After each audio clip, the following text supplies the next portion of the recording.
Après avoir traversé le Jourdain, Josué ordonna que chaque tribu d'Israël soit représentée par un homme. Ils ont donc pris 12 pierres qu'ils ont mis dans le lit du Jourdain, et ils les ont laissées là.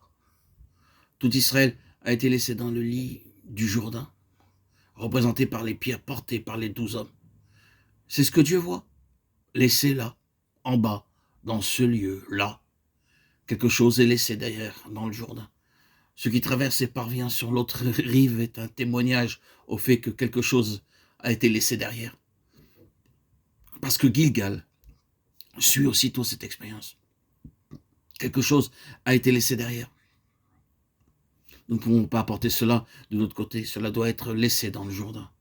Cela n'a aucune place ici dans le ciel. Cet homme naturel, cette idée corinthienne de l'homme est au fond et Dieu l'a laissé là. Les eaux le couvrent et le reflux passe sur lui. Il est en dessous, enterré pour toujours. Elles y sont restées jusqu'à ce jour. Josué 4,9. C'est la voie de l'élargissement spirituel. Mais Dieu doit introduire ce principe en nous. Il me semble que Gilgal était l'application pratique du principe typifié par les pierres dans le lit du fleuve.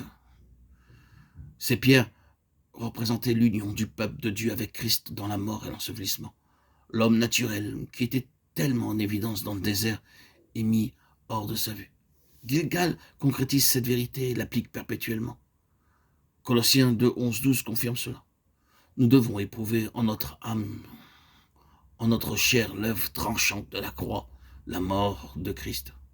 Nous pouvons croire toute la doctrine de Romains 6, mais il peut y avoir une grande négation de tout cela en nous-mêmes. Le ciel ne se commettra pas lui-même dans la chair ou dans la vie naturelle.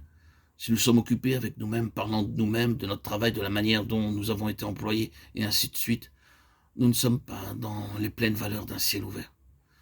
C'est tellement facile de glisser, et au lieu de donner la gloire à Dieu quasi inconsciemment, de la donner à un aspect de l'œuvre ou au travail lui-même.